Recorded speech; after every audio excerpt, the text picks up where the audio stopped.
Honorable Chair, I am in.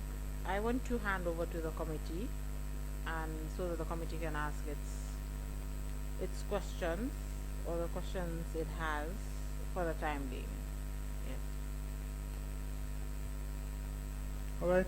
Thank you so very much, Council, for that, Mr. Tambedou. I am so, you can see we've not even finished with you. And I am so we will definitely need you again. And I think we will have to plan that again. And I understand. We will plan that. Maybe it can be virtual, but we will definitely plan something for. Because I'm not sure we'll be able to finish with you today. Well, Mr. Chair, I was reluctant to interject right from the start because some of the issues that were covered really I don't want to appear to be questioning the relevance of the issues, but from day one many of the issues about the cabinet decision, etc., could have been saved because these are matters of public record. You could establish the facts to document the evidence and then go straight to the heart of the issues. But now that we're here, the problem is time for me because once I go between now and December, it will be extremely tight. I have a very hectic travel schedule. But Mr. Tambedou, do you realize that if you should go into, let's say, sales of assets, yesterday I asked you about have you gone through the report on the valuations and the disposal of assets? You said no. If you should go into that, I'm not sure you'll be able to answer any questions regarding that. So yes, I think it's for the cattle and for the livestock and the tractors, but even the properties, even the property, will you be able to locate each and every property where they are and how much they sold? Are you able to do that? Yes, we will ask you those questions. I know. Yes, because the reason why we'll be asking you those questions, one, you were the Minister of Justice, responsible for, the issues of the recommendations of the Janet Commission, even though it's government. Two, the ministerial committee responsible for executing some of the recommendations by the Janet Commission. You were the chairperson as well at the time. So of course we will ask you those questions. And the Office of the Registrar General and the Register of Companies, and these are all under you.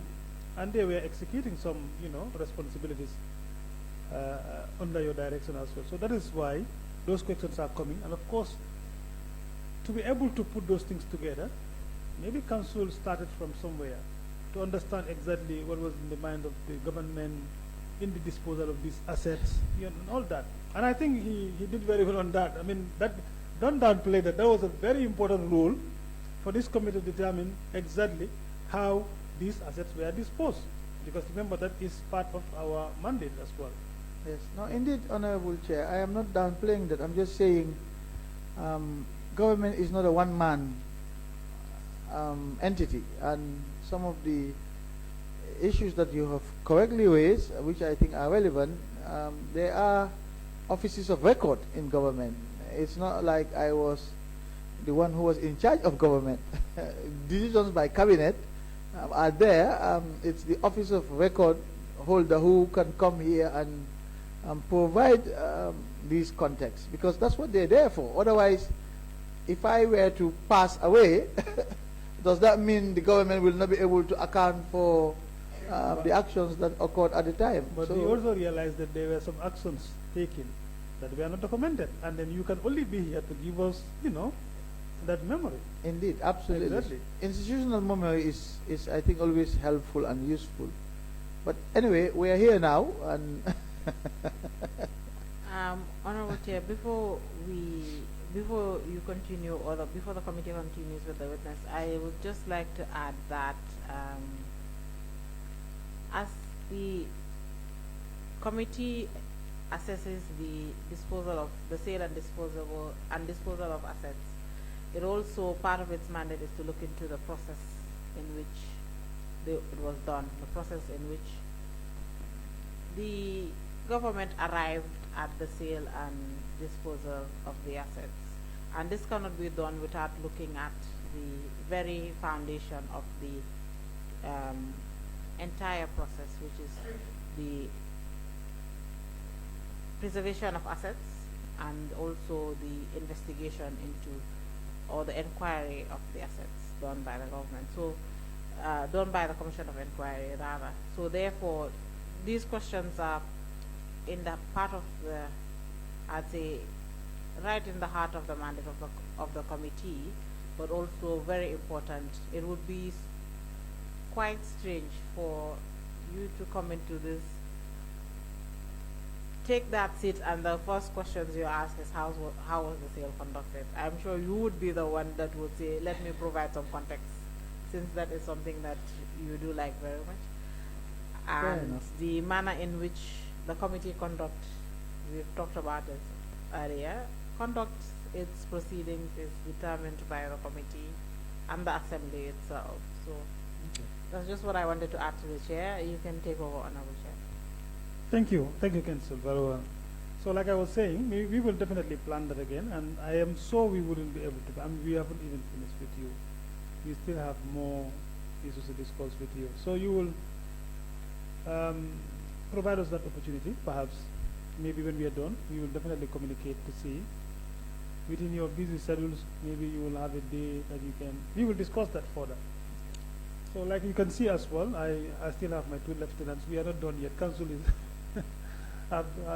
she have done her part. So the 2 lieutenants are also waiting for you. Because I definitely have questions on the specific issues. So I was even thinking, maybe even if I should raise that to you, would you be able to respond just like what you have just said? Because on the ministerial recommendations, now, the commission recommended. The ministerial task force sat and they also recommended. But later they did the other thing, and the recommendation of the ministerial committee was not executed. Something else was done. So I'm not sure whether at the time whether you were around, I cannot recall, but I know you are the chairperson of the ministerial committee, and the execution of those recommendations is done by the receiver. Now, let's look at the property on 78A. This property was recommended to be reserved for the government, but later we saw it that it has been sold. And that decision, nobody knows where that decision comes from. Because the ministerial committee that sat and discussed, they said they're going to reserve the property. But it was sold eventually. So maybe you can help us to understand that. I mean, this is just one of it.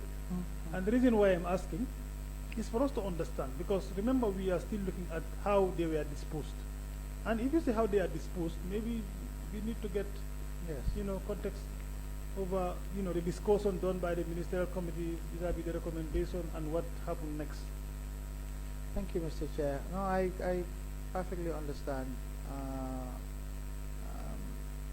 your explanations, and I am sure, I hope that I am being helpful to the committee in providing as much information as possible, particularly those that were not captured in writing. So, and I am always available. I will always be available to the committee, except that I needed to raise these concerns because my schedule is also very tight. The reason why I wanted to push to conclude today is not because I am leaving the country.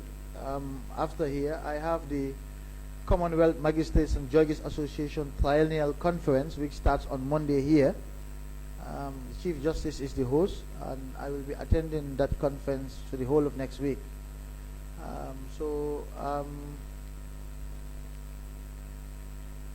We can discuss later what may or may not be possible in that window. But in terms of the disposal of the assets, I know as a matter of process that the ministerial committee would identify the assets to be sold and then convey those assets to the receiver to sell. So I will be very surprised if an asset was not identified by the ministerial committee, yet it was sold by the receiver. That would be a surprise. Having said that, I know that mistakes do occur everywhere. And if that were the case, I would attribute it more to an error rather than anything else, especially if the sale was conducted transparently. I don't know really the particular facts, but I know that the ministerial committee specifically identified properties, conveyed those properties to the receiver for sale. And so any properties that were not specifically recommended wouldn't have been sold by the receiver. So we may have to go back to the record to identify whether those properties, whether the list conveyed by the ministerial committee included this particular property on Hagan Street. Certainly, yes. I have it in the ministerial committee's report. It is there as listed for sale. It's listed to be reserved. To be reserved. But it's eventually been sold. That is 78A Daniel Goddard Street, that's Hagan Street. The property is sold. But why would the ministerial committee include a property that is to be reserved? Because we only identified properties that are to be sold out of the long list. So if we don't identify the property, then it means it should not be sold. So that's the concern. Yes, why would it be in the report? That's the concern, and that is the reason why I said, let me... Can I take a look at that report quickly, Mr. Chairman, if you don't mind? Okay.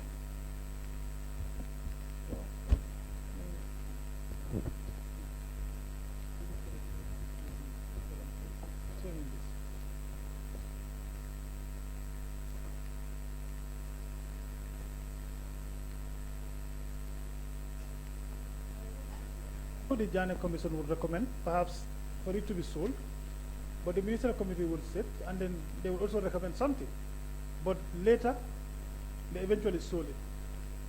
So it means that decision, and even if they had to sell it, perhaps maybe there should be a communication to that, to say, okay, maybe they have changed the position, and that should have been in a meeting as well, and it did not happen like that. No, Council, sorry, Honorable Chair, I believe this is the recommendation of the technical committee, not the ministerial committee.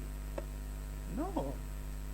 Maybe thought you can flip the page at the other side. Maybe you will see, flip it again. I think you will see something like the ministerial committee report, final report of. Read that part. What did it say? I was the one, yes, it says here, Annex 1, final report of the Interministerial Committee pertaining to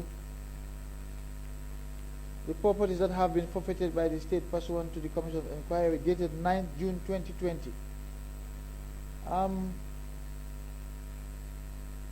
It was sold in 2019. Yes, I am looking at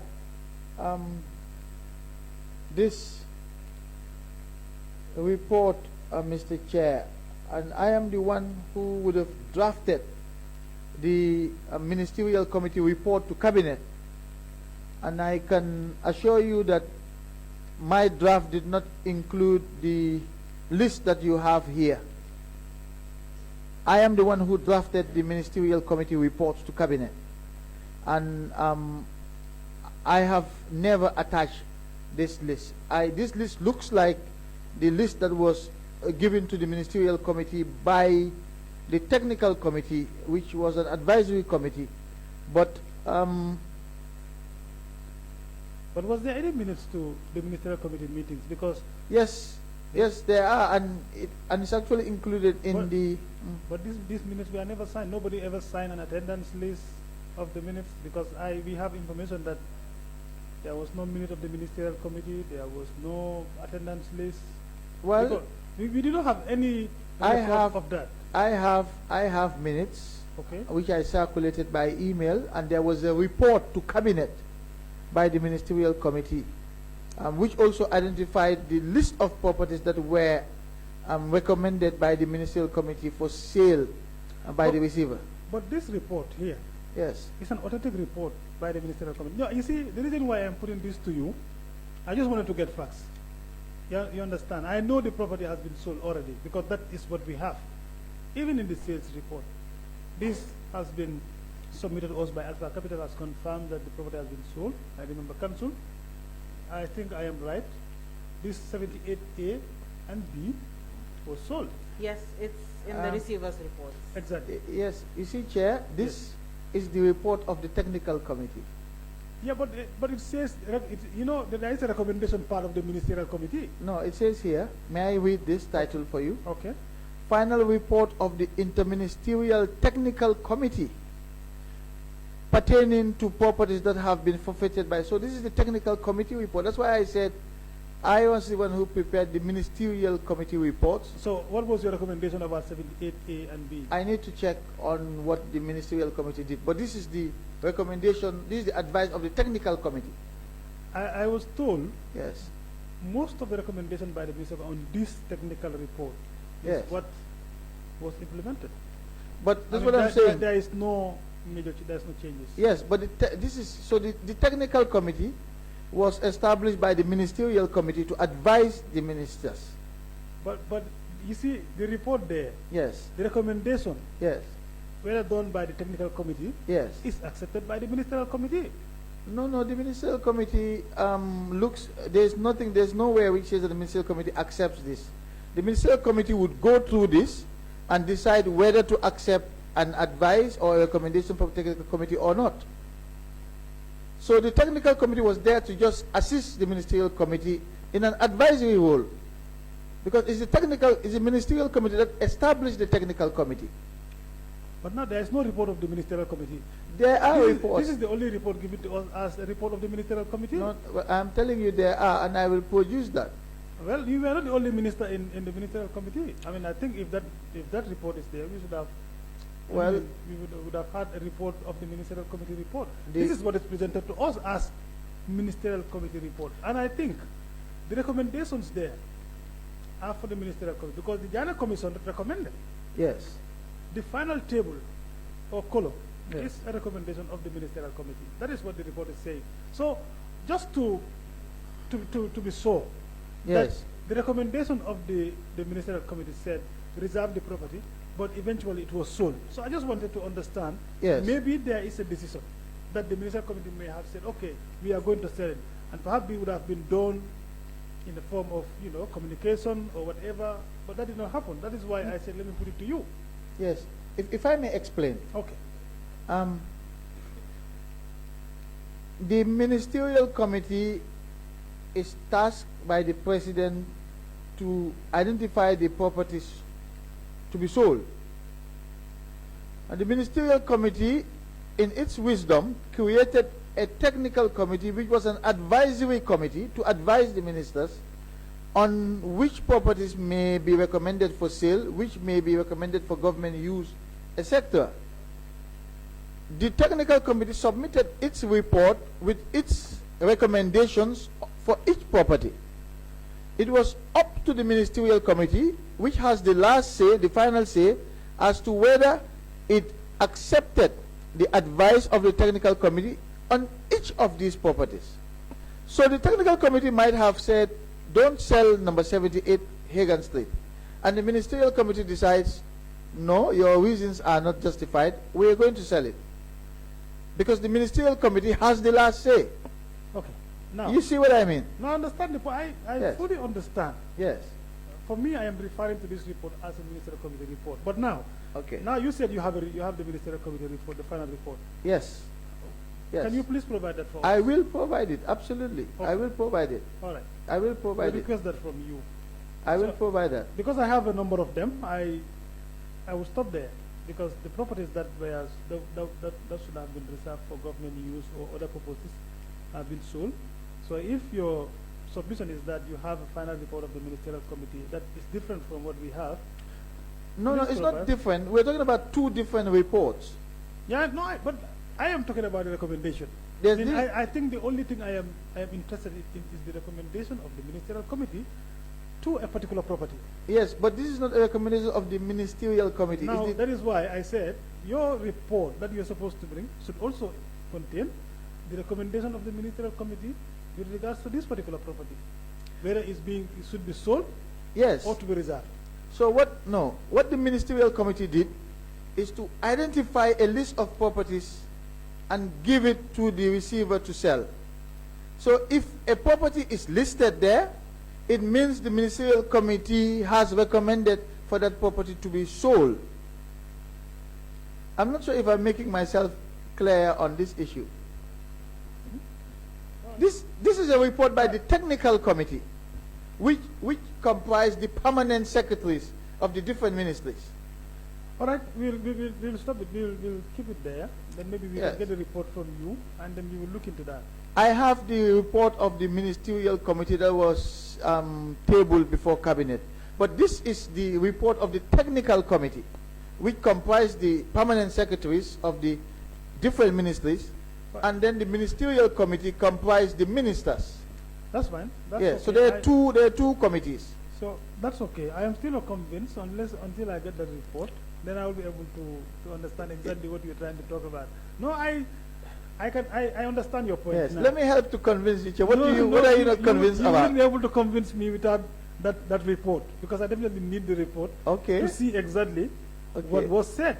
Yes. You understand? Yes. So that I will be able to Okay. to take this Okay. into account as well. Okay, So that is because what- what you will not see in the ministerial report is reference to the technical committee report and say, even though the technical committee has said this, we have decided that. You will not see that. Okay. Because this was for our own internal purposes to see what they have said, because we, the ministers, cannot go through the entire, we couldn't have done this. There is no way we could have done a job like this at the ministerial level. So we needed our technicians to do this, and when we are going through it, we look at whether we should adopt their advice on a property or not adopt their But advice. was there any ministerial committee meeting, and how many meetings do you have, the ministerial committee? Can you remember? We met at least twice. Only On two times? Yes. Because when we meet, we recommend a list of properties to be sold. Then the receiver starts the process of selling, and that process takes time. So we don't meet again until that phase is completed. Then when we're about to start the next phase to identify new properties, we convene again. All right, that's fine. But please provide the report. I will definitely. I will. let you I know will, before certainly. this. I will Certainly. definitely. Yeah. I will provide that. Yeah. Okay. I was going to take you on something, but I know two lieutenants will come with that. I wouldn't delve much into that, because when you were having an exchange with council regarding Mr. Barry. Now, when did you know Mr. Barry exactly? I just want a context to this. When did you know Mr. Barry? Because you said you met him in. The first time in 2018 when he came to my office on FTI. That was the first time you know him. That was the first time I met him. I knew about him. I've heard about his name clearly, but that was the first time I met him. Okay. And then from that point, you appointed him as a receiver. Yes, that was in fact when Mr. Barry and Mr. Prom where their names were being mentioned to me early on. I had never met either of them. But yes, the first time I met Mr. Barry was in 2018 when he came to my office together with Mr. Mustafa Yai. But his name has already been mentioned to me back in 2017 when I was looking for a receiver to for the freezing order. All right. That was the very first time I met him. Absolutely. That's fine. I was just trying to lay the ground for my colleagues to come, because I know Yeah. you will have more pictures on that. Aside from that, okay, that's fine. You want to go or start from Bo? Okay, Bo can go and then. Thank you very much, Mr. Tambedou, for your assistance in assisting this special select committee. I know we are almost 10 o'clock at night, and we really must appreciate, your indulgence to allow us to get clarifications. And you will agree with me that the issue of Alpha Capital we've been dealing with since yesterday. But we are doing this purely to ensure that we get to the facts surrounding appointment and all the other things. I know at the beginning you said that this is a fact finding but not fault finding, which I tend to disagree because these two go together. Because when you find in facts, you may see false. That's obvious. So just to let you know that we are all into this together. Now, the issue of Alpha Capital again. You see, the Alpha Capital was created in 2017, and they were contracted. Also, less than 2 years they were contracted.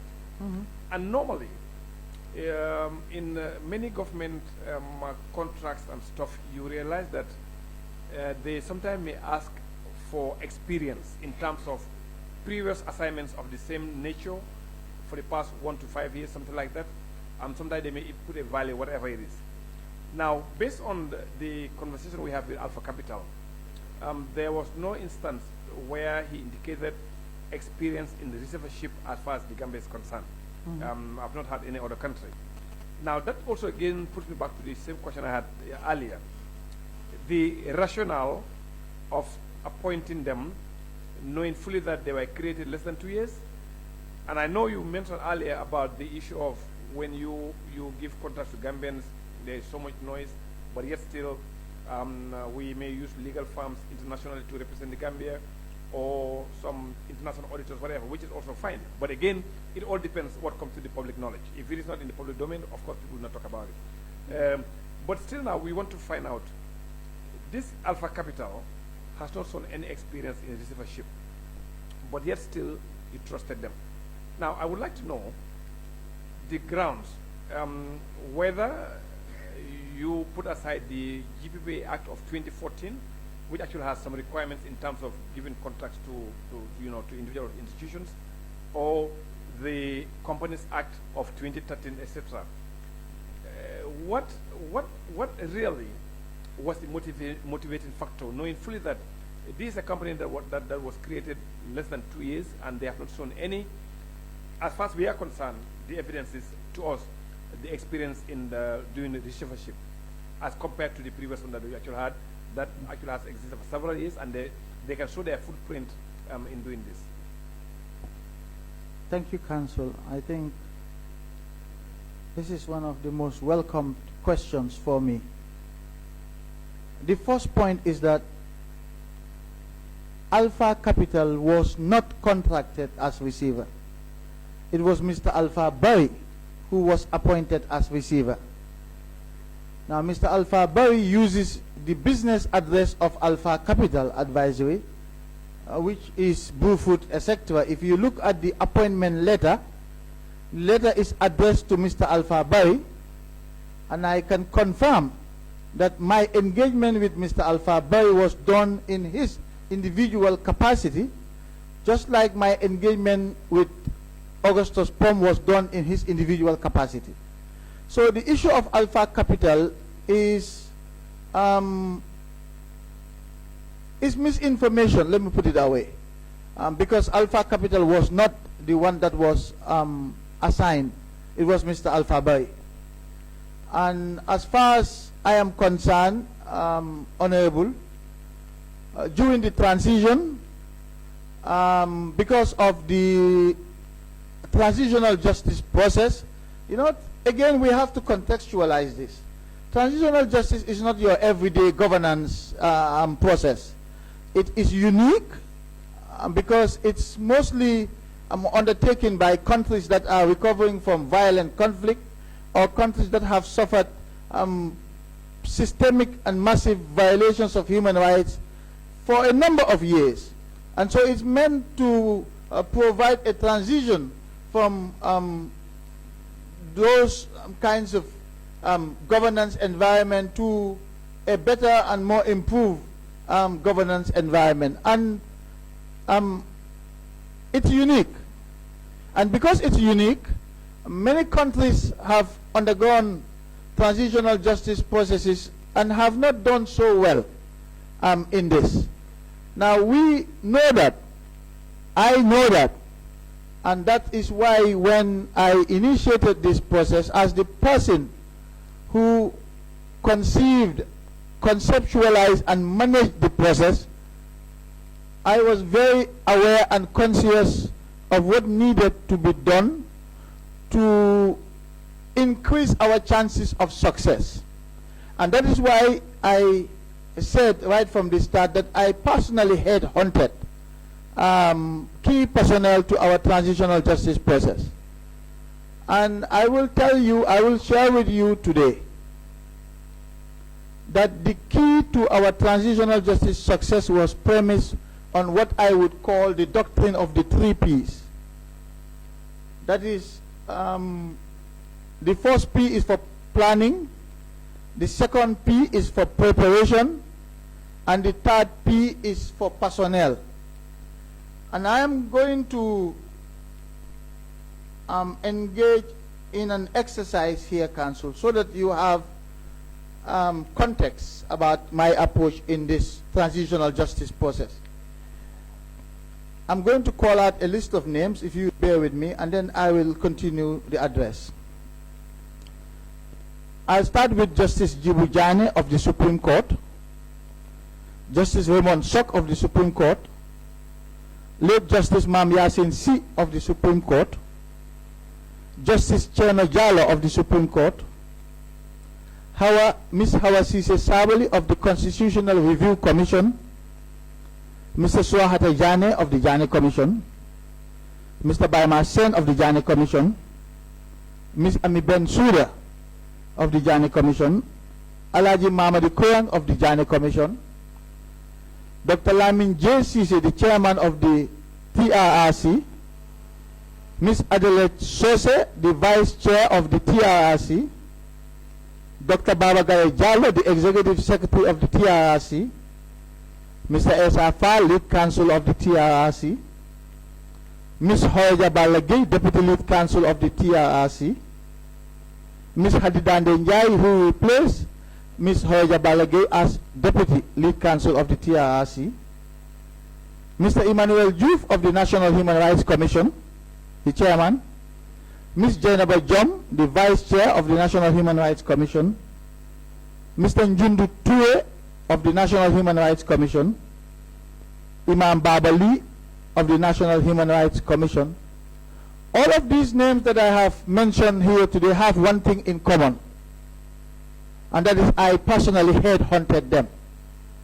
I headhunted them because I was clear in my mind as to the criteria that I wanted to adopt in appointing key personnel to key processes in our transitional justice system.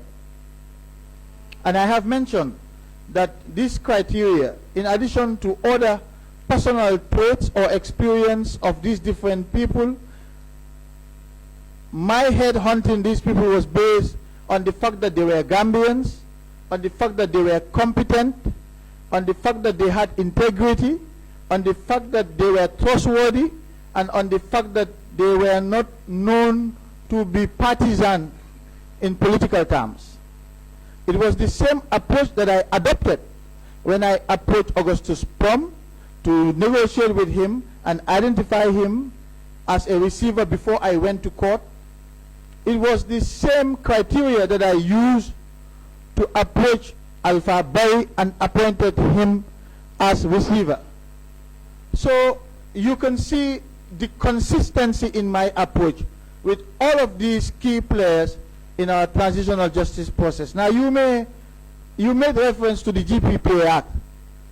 You know, Honorable, it would have been very easy for me and the Ministerial Committee to seek the approval of Cabinet under the GPPA Act of 2014 for single sourcing, because this is a Cabinet subcommittee which was established by His Excellency the President. And so it wouldn't have been an issue at that point. But the that would have been simple. It would have been a matter of simplicity, and that's not the case here. Because again, like I said, I was dealing with a process that required a lot of close management, a lot of decisions that were based on trust and other criteria that I have said were later reflected in some of the transitional justice acts. For instance, the National Human Rights Commission Act, the Constitutional Review Commission Act, and the Truth, Reconciliation and Reparations Commission Act. All of these criteria that I've mentioned were subsequently reflected in these acts. And Alpha Barry was also approached in the same way as all of these people that I have listed today.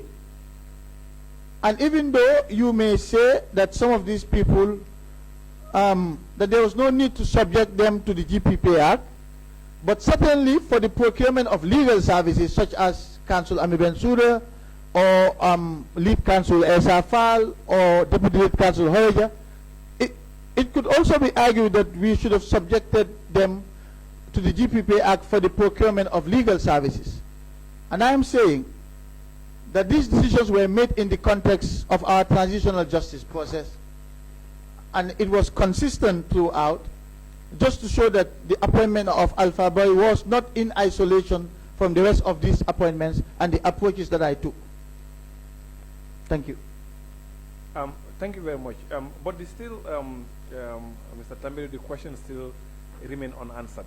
My question, since now you are saying that Alpha Barry was hired in his capacity as Alpha Barry. In his individual capacity, yes. And I can see the contract between the ministry and him as Alpha Barry of Alpha Capital. Yes. Now, during this process, are you aware of any receivership assignment that was done by Alpha Barry as a person?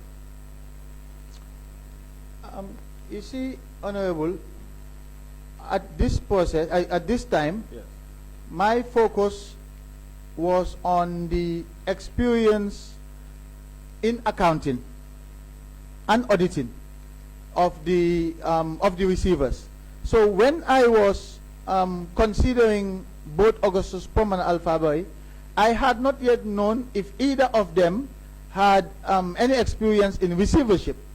It was subsequently when I was informed about the prior experience of Augustus Pom, which led me to choose Augustus Pom at that point, because he had an advantage over Alpha Barry in terms of dealing with government and receivership. So at the point that I was considering both of them, I had no idea of their background in receivership, but my primary focus was on their experience as auditors and accountants. Okay. So fair enough. And then we go to the suitability of AMRC, and I think the council have gone back and forth with you. Even though I understand, you said at the time the commission actually had mentioned issues that are not favorable in terms of using AMRC, if you agree with me on that. But the same report also has highlighted the issues at the Central Bank of the Gambia, where I can say that the bulk of the loot of the assets of the former president actually did take place at the Central Bank of the Gambia. In fact, the governor, the first deputy governor, second, in fact, were removed during the particular time. Now, if you say the issue of the MRC was as a result of they been mentioned by the commission, and yet still you don't want to deal with them as far as receivership is concerned, but here we have a Central Bank of the Gambia where the majority of the loot that we are talking about here actually has happened in that bank, because it was turned into a commercial bank by the former president and his associates, which actually led to the removal of the governor and then the first and second deputy governors. But yet still, the government dealt with them. So I'm not too sure exactly how can you reconcile the two, because again, even though AMRC was not investigated deeper to find out exactly the extent of their involvement, but we are very clear on the issue of the central bank. Because if you look at the totality of exactly what actually has transpired between the former president, his associates, and the Central Bank of the Gambia, here we are talking about billions. But here with AMRC, even though they were not investigated, how can we reconcile the two? So I'm just trying to find out here. In the case of the Central Bank of the Gambia, their responsibility does not include receivership. Their responsibility does not involve being entrusted with properties for them to dispose of. That was the primary reason for the existence of AMRC. And with the Commission's findings, which I wanted us to read on the record so that the public can hear, with the Commission's findings about the activities of AMRC vis-a-vis the former president and his companies, and the findings of the Commission and its recommendations,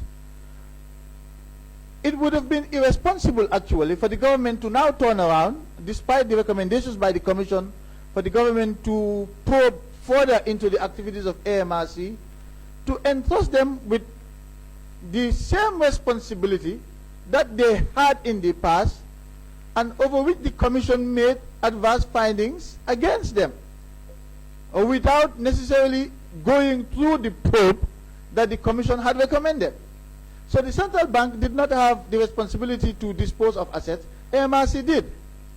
And here we're talking about the disposal of assets. So that is the crux of the matter here. Yes, but you can also clearly see that the issue of the Central Bank actually was really a more serious matter, because they were dealing with cash, not even properties that you can convert into cash. This is real cash, foreign currencies, dollars, you name them. So it was actually, in worst case scenario, in fact, Central Bank was in a much worse situation compared to MRC, because they will just put a vehicle at the bay and then just load money, physical cash, and then go away. In fact, they were in a more, precarious situation compared to the MRC. But then, the process that happened at the Central Bank, where the governor and all, they were removed, and everything continued, even though I know, you cannot just close Central Bank like that. Who gave the advice for the governor, deputy governor, at the time, to be put aside, so that things can go normal? Why wouldn't the same was done at the level of the MRC as well? Because we have the leadership there, and there may be some question marks on them. Why didn't we put them on the side, just like what was done at the Central Bank, so that life can go with the MRC as well? Well, you're asking me about a decision that a government made. But you are the advisor of government. Well, yes, but these were policy decisions as to who to fire and who to hire.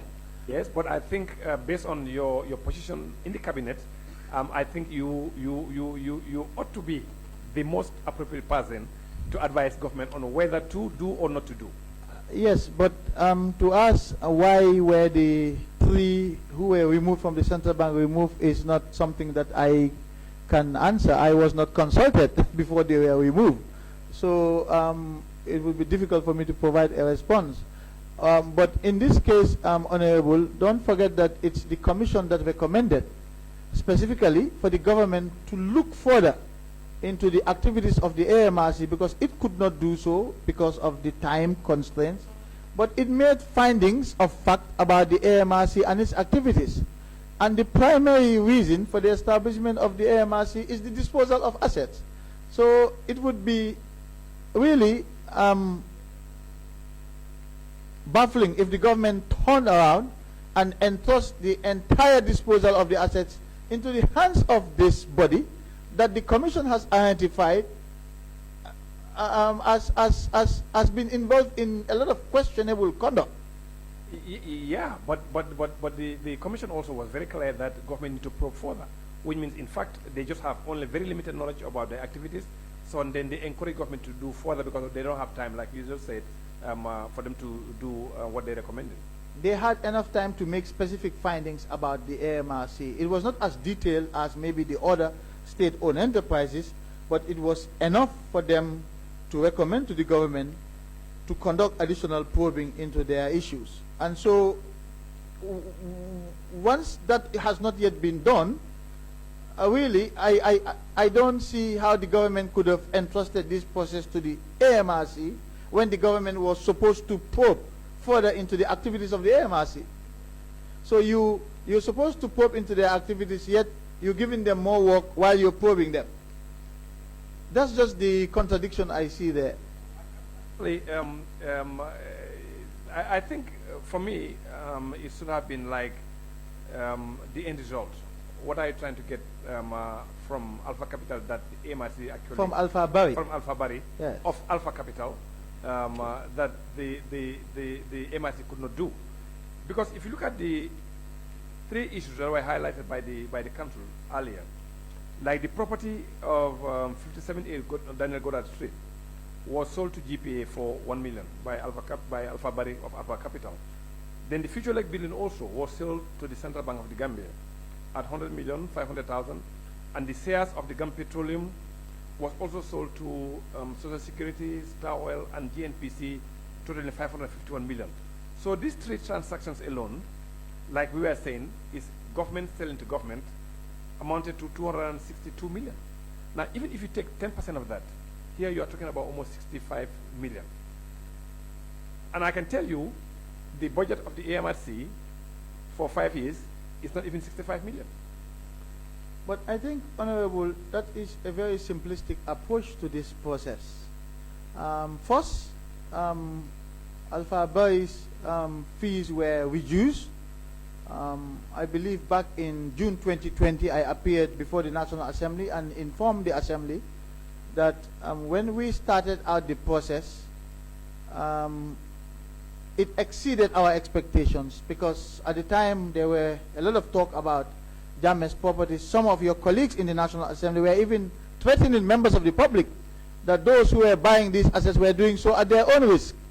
And so we weren't sure how the public will react to the process, but nevertheless it exceeded our expectations. That is when I invited Mr. Bari again and requested for him to reduce his fees. But just to say that he was paid in the same fees in the beginning as Augustus Prom was paid. Nothing was changed, and we reduced his fees subsequently. Yes, he had an interest in making sure that the profit margin was big, because he was paid on the basis of commission. So the higher the valuations and the amount or the prices of the properties, the higher his commission. That's just the way commission payments work. And I will have no qualms paying anybody who does as good a job as he did in these properties. That's what I would say. Yes, but you can clearly see that also the mandate that was given to Augustus Prom in terms of managing hotels and other properties compared to Alpha Bari of Alpha Capital, who was selling, there was a little bit different, because this person is actually making an institution profitable. In fact, you can clearly see from their reports that, in fact, they have pushed where prior profits actually were exited. So because they were trying to control cost to ensure that also, government is actually, reaping more dividends from their operations. So it was a little bit different from Alpha Capital. So, but don't you think that's why we engaged Alpha Bari to renegotiate the terms or the fees of his receivership?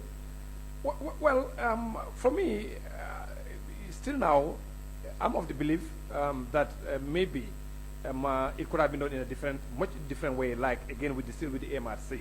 That even if we think the management of AMRC may have been tainted, I'm not saying they may have been tainted, and that's the reason why you prefer not to use them, based on some of the things the committee actually has said. But perhaps this is a government institution, and in fact, at that particular time, the government actually has changed. So you realize that most of the things that they were doing arbitrarily, if I may say, they may not, because they know that things actually have changed, and it was not, the way it used to be. So that's my own analysis. But that's one part of it. But the other part of it, Honorable, is the recommendation of the Commission for the government to probe further into the activities of the AMRC. Yes. The Commission was aware of the change of government at the time, and the Commission could have recommended that certain persons be removed, but the Commission did not distinguish between the individuals and the entity. Yes, which is true, but the Commission also made a recommendation to Tariq Musa, and that's TK Motors and also TK Export. But you didn't agree with the recommendation, even though for 2 consecutive times, government overpaid him and total close to 20-something million. But yet still, you do not agree with them, and then you go ahead and then say, okay, pay the overpayment, but due to internal, administrative lapses on the side of the government, you believe that they should not be banned from doing business with the government, which I can clearly understand. So it's not like you were consistent. There were some that you've agreed with the commission, but there were some you've accepted half. Like you kind of a little bit change it based on your own observations that the responsibility should have been on the side of the government and not the other not the other party. As far as I know, Yes. the government accepted the recommendations insofar as TK Motors was concerned. No, you may want to look at the report again. They did not accept fully. No, in the white paper, Yes, they were partial. It the was government's partially position, well, no, this is the white paper. For every recommendation made, it's preceded by a finding. accepted. Yes. So the government may accept the finding and partially accept the recommendation that was made. Yes. So in terms of the findings, I think the government, if I recall correctly, the government accepted the findings. It was the recommendations that the government accepted in part. And it ended in court. There was a court case that was filed, and it was on the advice of the Ministry of Finance at the time, which went back to look at its books, that influenced the government's ultimate position in the end.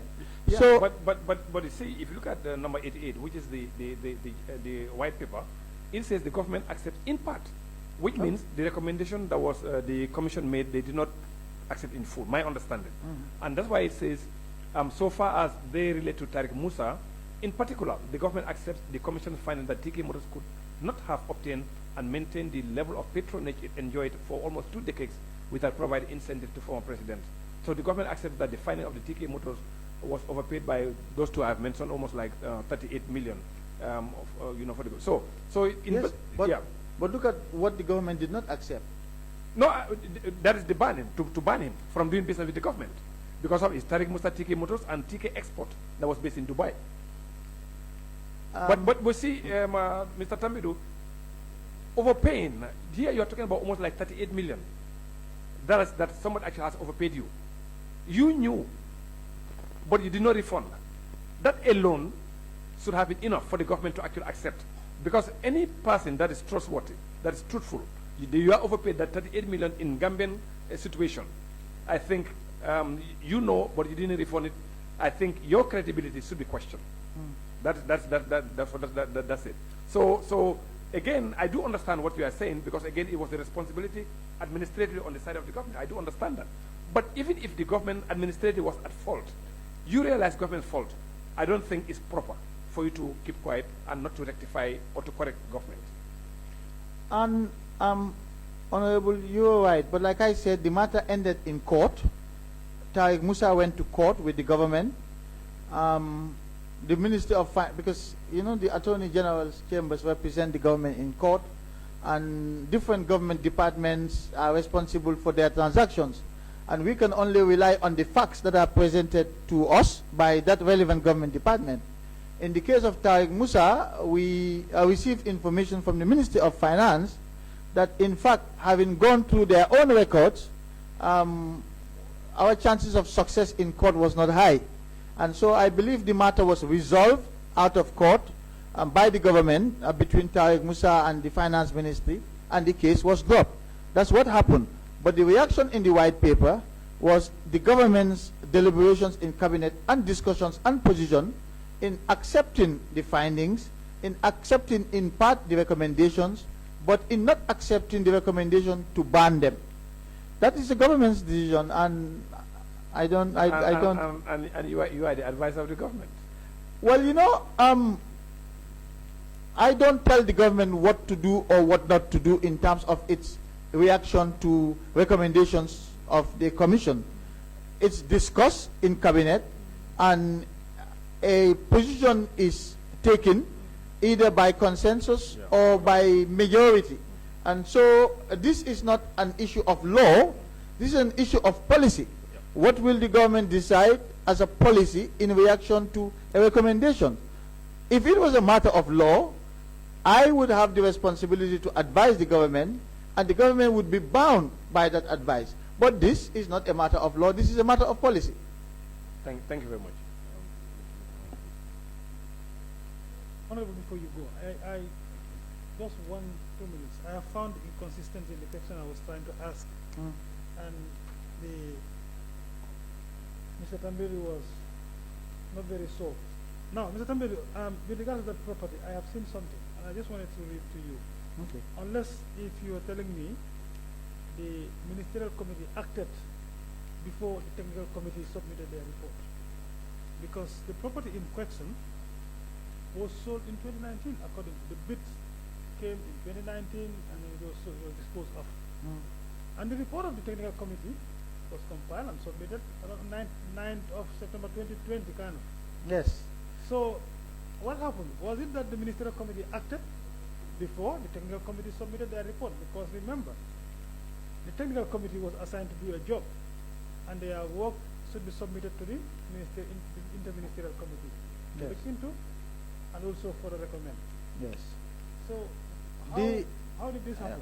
The technical committee was a creation of the ministerial committee. It was the ministers who decided to set up this advisory committee to help advise and go through. Exactly. In the course of that process, the ministerial committee made certain decisions. And by the way, this report of the technical committee was compiled finally, but they sat over several meetings to decide on these properties. So it was not, it was quite a while, and they had many meetings. And in the course of those meetings, there would be consultations between members of the ministerial committee and the technical committee, and that's why the ministerial committee was able to provide some properties for use by certain government offices without waiting for the technical committee's advice on those. So, for instance, if I tell you, I acted selfishly in the case of my ministry to find accommodation for NALA, the National Office for Legal Aid, and I think it was the National Audit, it was the Internal Audit of another audit office who came to me, a National Audit. It's not the NAO, certainly not this. Internal audit. It's internal audit.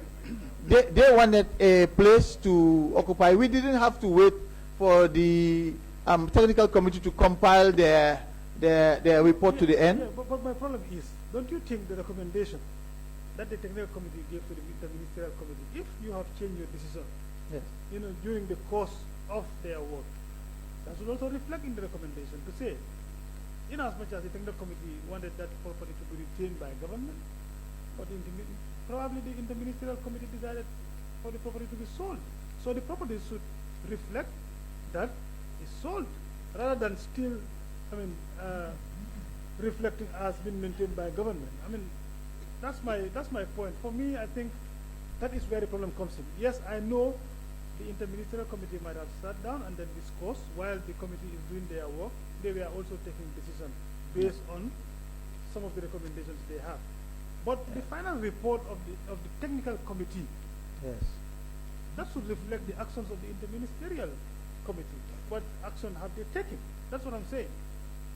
In hindsight, that would have been possible. The technical committee could have taken on board some of the decisions that were already made by the ministerial committee and include those decisions in its report.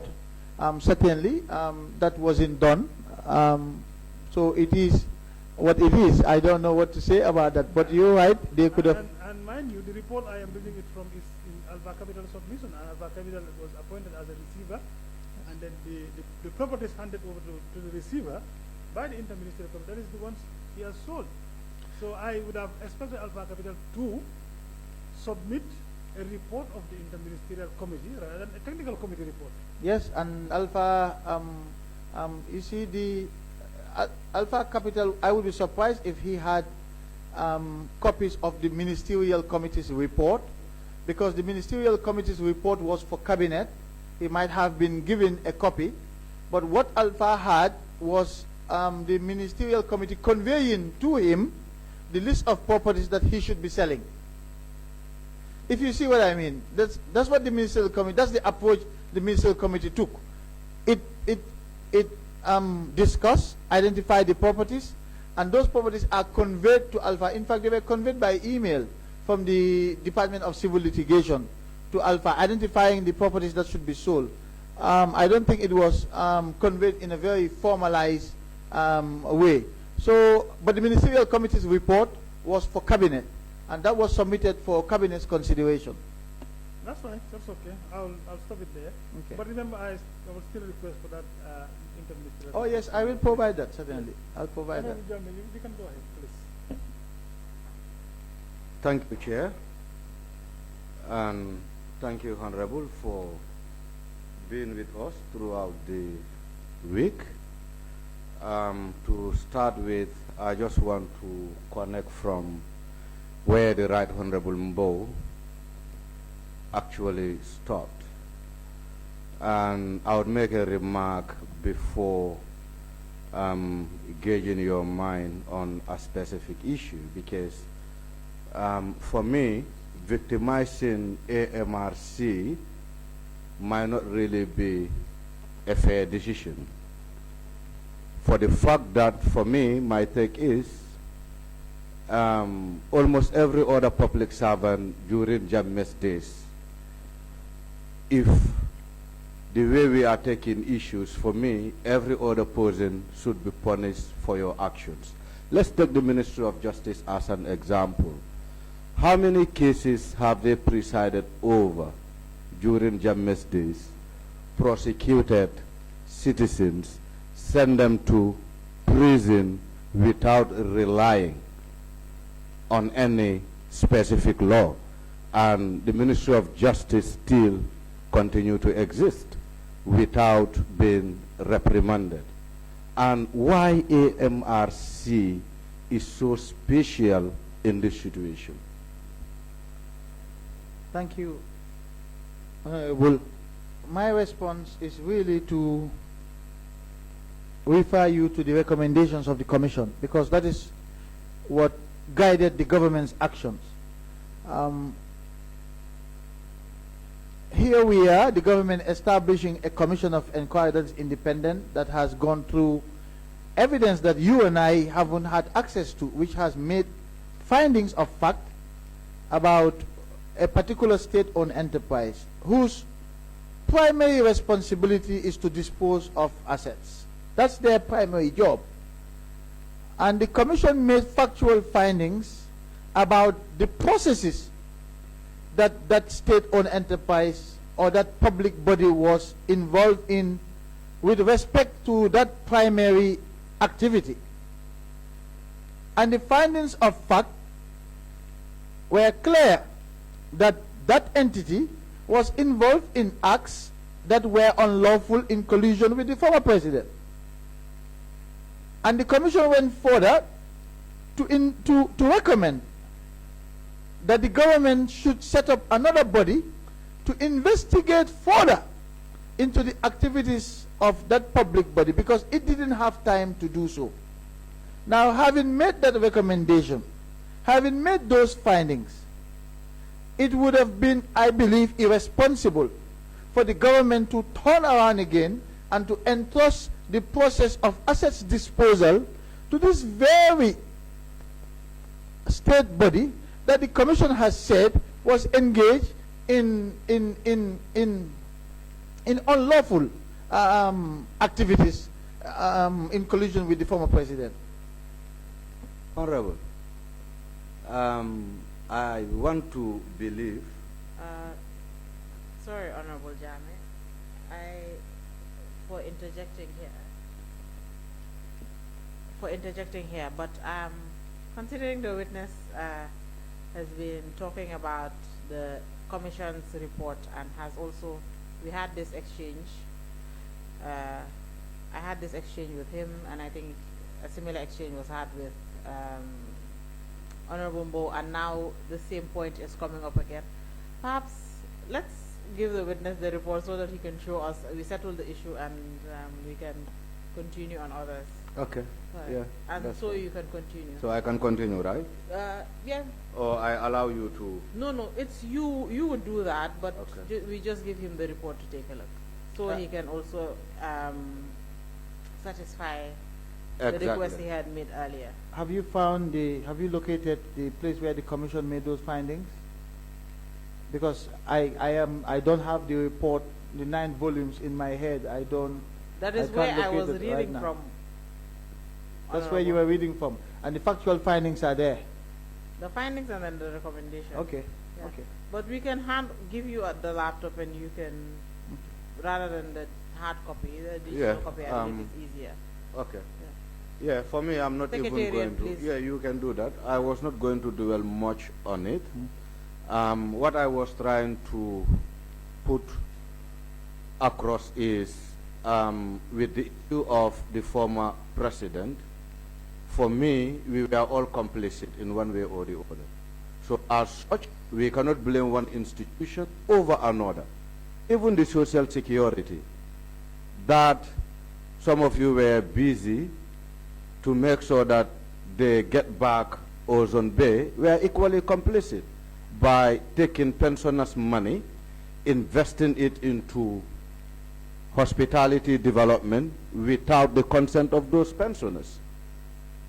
And when Jammeh left, there were efforts that for Ozone Bay to be returned back to social security, even though their previous actions were complicit.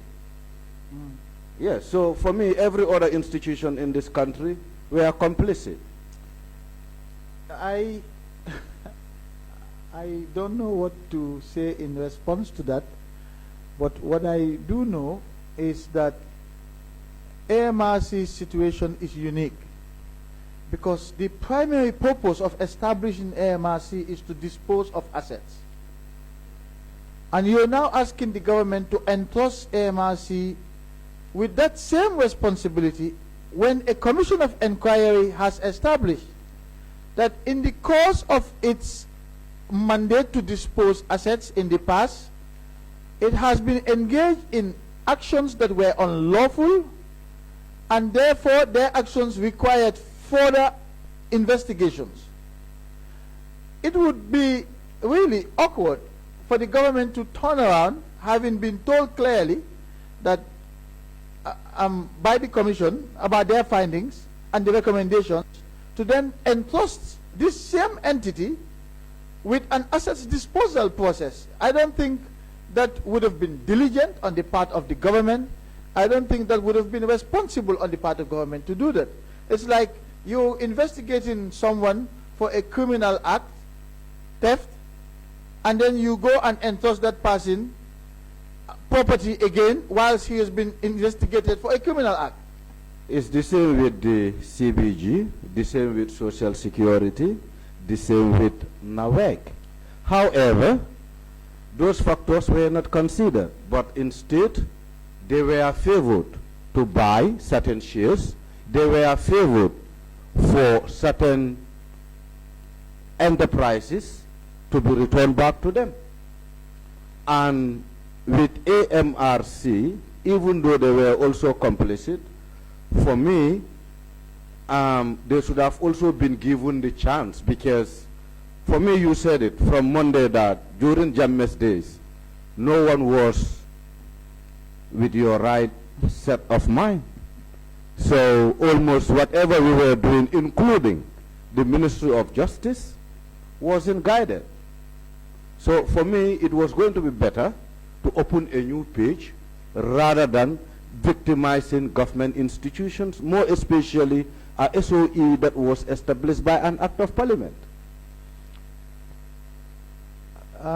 I take your point, Honorable, but the government was guided by the Commission's recommendations, and the government acted using its best judgment at the time regarding those recommendations.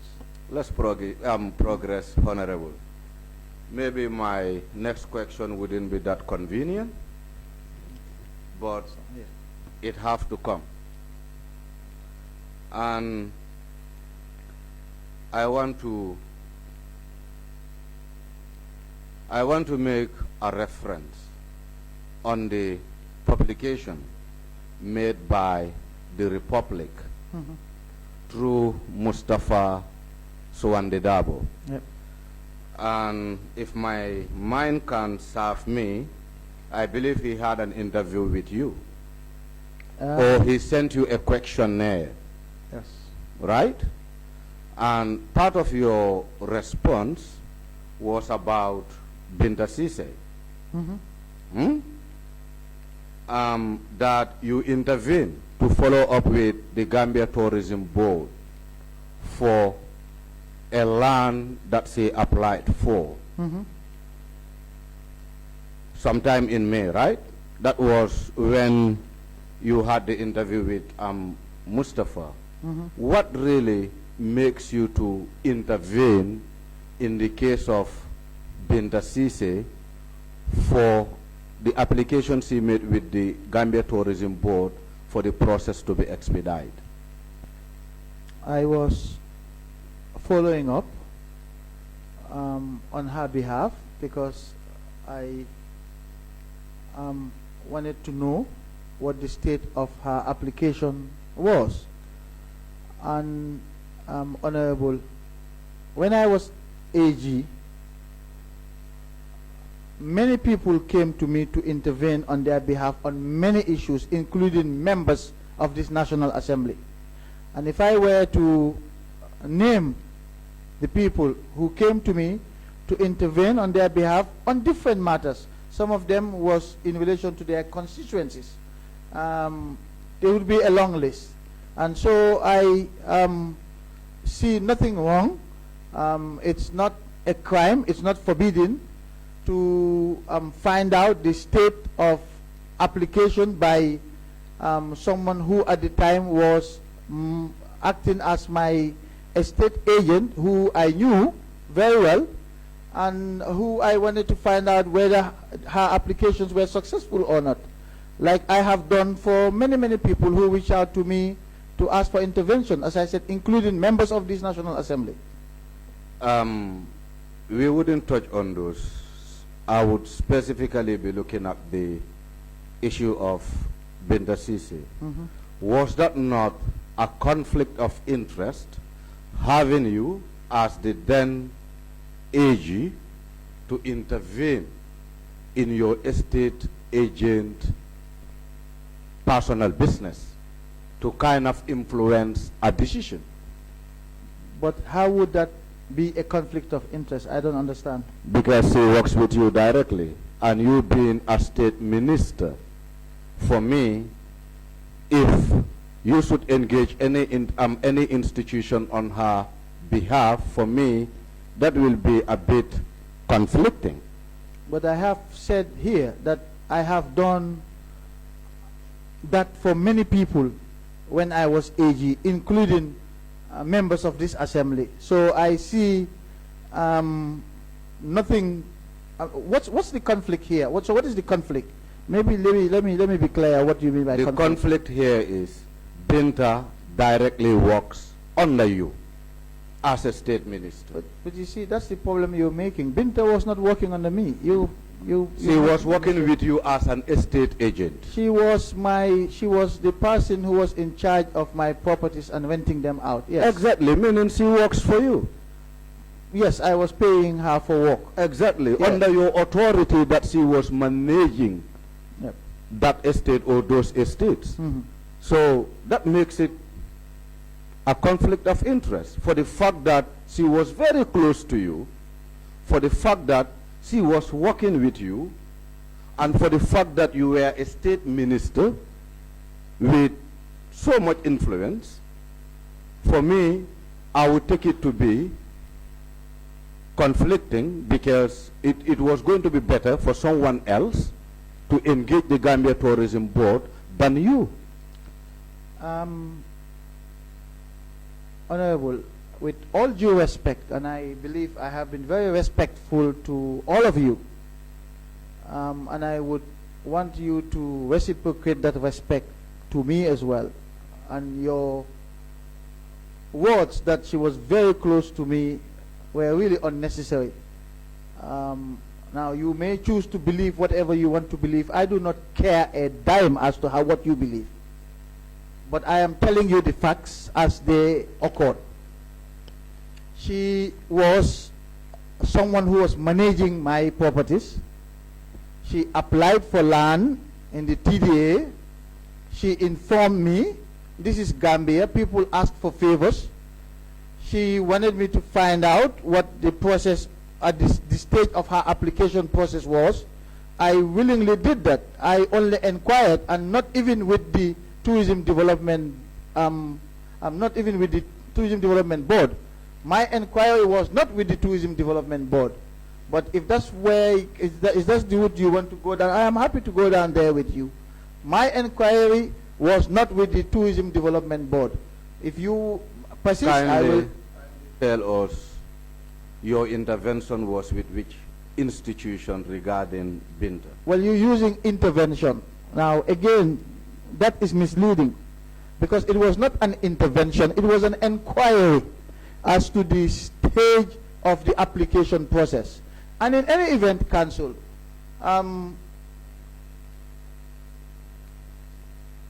Binta does not currently possess any land allocated to her by government. The land that was allocated to her was taken back by the TDA. So I don't understand what the objective is here. What is the point? She has not benefited ultimately from land that was allocated by the government. So what is the point here? What point are you driving at? The point I am driving at is there was allocation made to her, and she wasn't satisfied about the allocations. Yes, and she rejected it. She withdrew, yes, from the process and asked for her money. Yes. Part of which was paid to her. Yes. And I'm not sure if really she even got her money back in full. So what is the point? That's what I'm driving at. What is the point? No, here? the point is Binta working with you then as an estate agent of your personal properties. Yes. Yeah? And in the other hand, having you to make an inquiry, because this is the word you want me to use. Well, to make it's the fact. To make an inquiry on behalf of Binta. On her behalf, yes. As per this land. For me, that is a bit fishy. You can believe what you want to believe, Honorable, but the bottom line is that against the law to inquire about a process? You know, I just want to find out whether you think that's against the law to make inquiries. It will be too early to draw a conclusion on this issue, because to be honest with you, Honorable, I'm not here to answer questions. I am here to ask questions. But the questions you're asking have to be relevant to the inquiry here to start with. And secondly, if the line of inquiry is about an unlawful act, then that's fine. But to raise a line of inquiry because you perceive that there is a conflict, I don't know if that is helpful to this inquiry or to yourself or to me. Honorable, do you know why I take up this issue? Honorable. Just wait, Honorable. Please go ahead. No, Chief. kindly. No, just wait. Let me just say this before you come, because sometimes, you know, for you, when you talk reg, that's the end of it. I cannot go further. So, the reason why I am bringing this, I pick up this issue from an interview you conducted with a journalist. I didn't just pick it up from anywhere. Yes. So as such, I feel the matter is as relevant as anything to this subject matter. And how is the relevance? Where is the connection? The connections are the land we are talking about is a state land on the TDA. Yes. And the process of the application by itself, even with some reports of the National Assembly, is already been flagged. Yes. Looking at the tourism petition report, yes, that was adopted by the National Assembly. So the process of that application by itself has issues. Yes. And having a state minister involving himself to make inquiries, for me, I think is totally unethical. Okay. I respect your view. Thank you. I think we can progress, Honorable. Yeah, actually, before you go further, I just wanted us to take this very civil.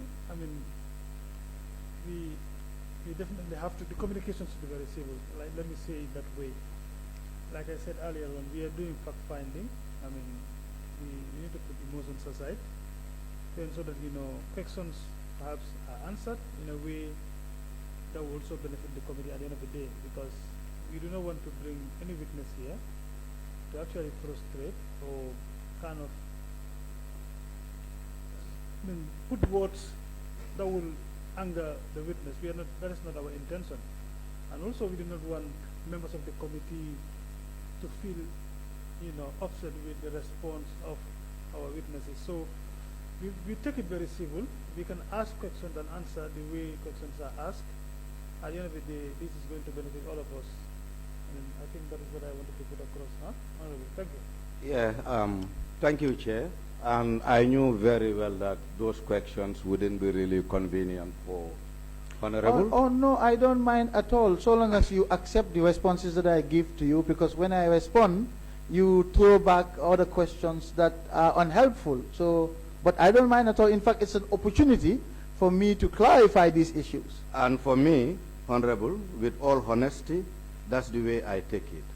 For me, what I believe is this is an opportunity for you to provide this committee a clarity, more especially an issue that you spoke about on the media. If I should pick it up, you know, for me, to be honest with you, I feel a bit disappointed having you responding to me in that manner, and in fact going to an extent saying you don't care whatever one may think around the issue. Because you have made up your mind. You just said... No, I didn't make up my mind. No, I tell you what you just said, that was unethical. That's the word you use. Yeah, because of your response. This is why I have to conclude in that direction. However, let's progress, Honorable. I think we have a lot of questions, and time is against us. Do you know at any point in time if Alpha Berry has served as a chairperson of Standard Chartered Bank when Binta was equally a staff at the bank? If I knew if Alpha Boy served as chair of... the Standard Chartered Bank? No, I was not aware of that. You were not privy to it? No. Thank you. I just want to, for the purpose of the records, let you know from the investigations we made, or I made, it have come to light that Alpha Berry was one time the chairperson of Standard Chartered Bank. The board of Standard Chartered Bank? The board. Yes. Whilst Binta Sise was serving as a staff of the said bank at the same period. I am sure there were lots of other staff of the Standard Chartered Bank at the time when Mr. Alpha Boy was chair of the board. I don't see the connection there. No, I'm just trying to pick maybe where your relationship began with Alpha Berry. You're trying to pick where my relationship began? I want the connection. I want to determine where that relationship starts, because you said, from your own words, you said you met in Maka, which Alpha Berry also told us, even though you once met here once. Twice. Twice, right. Yes. But also you met in Maka. That's right. And with Alpha Berry even, he told us a different thing. He never told us that you met in the Gambia for 2 occasions. He said you met in abroad, where the discussion of the receivership was initiated. When he was pressed, he was able to inform this committee that the meeting was in Mecca. Yes.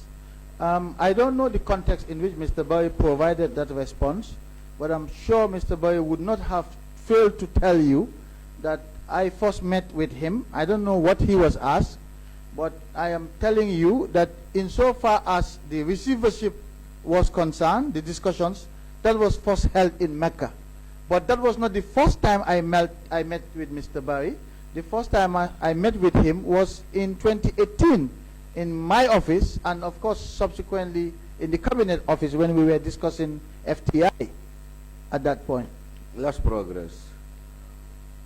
Was there at any point that you have a meeting with any member of your staffs regarding Aisha Fati? You can recall. Apart from Mr. Jallo, the Registrar General? No, I'm just asking. I have discussed that issue here earlier on when Council was leading my evidence. I have discussed Aisha Fati with the Registrar General Ali Jallo and the Solicitor General in my office. In your office? Yep. And aside from the issue of the summons, Of the notice. of the notice rather, did you further discuss anything with the solicitor and Aliu Jallo that may be in relation outside the issue of a property? Absolutely not. Absolutely not. Yep. The Range Rover that Aisha was using, that is claimed to be a belonging of Saul Baji. How was that information filtered to the staffs of your ministry? I have no idea what you're talking about. You have no idea? At all what you're talking about. Okay, because the information I receive is you had a meeting with Aliu Jallo and the solicitor then, and during that meeting was when the information broke out that Aisha was driving a Range Rover that belongs to Saul Baji, and it should be taken away from her. And that was when your staff actually acted on that directive. Was that the case or not? That is not true. I don't recall that at all. That is not true. You don't recall that? Yep. Thank you. That is also a very clear answer.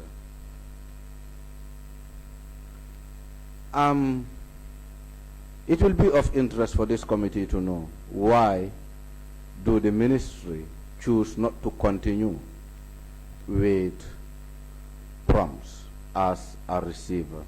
Was there any specific reason? Well, the ministry, by virtue of the Anti-Money Laundering Act, which I read, had the option or discretion to continue with Augustus Prom or to let the receivership expire. That in and of itself is separate from the recommendations made by the Jani Commission for Augustus Prom to be replaced as receiver. And I will tell you for the record that most likely the ministry would have continued with Augustus Prom as receiver, but for the recommendation by the commission that Augustus Prom be replaced by another receiver. So, what the influence to changing a receiver emerged from the recommendation by the commission? Yes. That is Right? correct. Good. Honorable, now I want us to look at minutes that were actually shared by prompts. And I think it will be indeed very fair to actually thank Prompt for, you know, the way he is organized as a receiver, because we ask you if your ministry were really taking minutes of meetings, but you said not every other meeting was actually documented in terms of minutes. And what we saw from Prompt was he was very organized in terms of, you know, getting minutes and in fact capturing minutes of meetings with ministries. Now, my question is going to lead me on some properties on the meeting that are related to hotels like Sun Beach, and also this one is a Wolof word, and my Wolof is not good, I have to see. And also Jandula. In your memory, do you know who these hotels belongs to now? Which ones? Jendula and Jandula, Sun Beach, Sheraton, you know. I don't know who they belong to now. You don't know whether they were sold or not? I do not know. No. You do not know. Okay. That is also fine. We will do our finding. Yes, please. Good. Mr. Tambedou, Yes. I was waiting for the appropriate time to come in again for two things. I think two statements came out for me that were very undesirable. And I know you as a respected, statesman. I've known you since I became parliamentarian in 2017. I've never seen you making those type of statement. And if you should make that statement in a committee of this nature, of course, I'll be surprised. And I think I'll have to throw that back to you. I'm so you will realize that you've said something that you shouldn't have said in this committee. Yes, I know you will avail of the opportunity to withdraw that statement, and of course, I know you don't mean it, perhaps, but even if you mean it, you will want to withdraw it. I also want to tell my colleague, yes, I know he has said a statement, and that statement also did not fit well. Perhaps we will also have to withdraw that. Like I was saying, the exchange here should be very civil. I mean, what we are doing is to ensure that we gather facts from what has happened, and then draw a conclusion to be able to present a report, but not to, create emotions to anger each other during the course of the work. So I just wanted to throw that back to you. I know you said something, and this thing, I let it go because at the time you were very emotional. If I should tell you to withdraw that at the time, maybe that would be something else, okay? So now is the appropriate time to throw that back to you. And of course, we want you to withdraw that statement and so that you move on. Thank you, Mr. Chair. Indeed, I shouldn't have allowed my emotions to get the better of me, but I knew that I was here in my former official capacity to help this committee establish the facts about the sale of assets belonging to former President Jammeh. These hearings are no way about individual personalities. And for the Honorable Member for Janjambure to raise issues about ethics that he has no idea about was not right.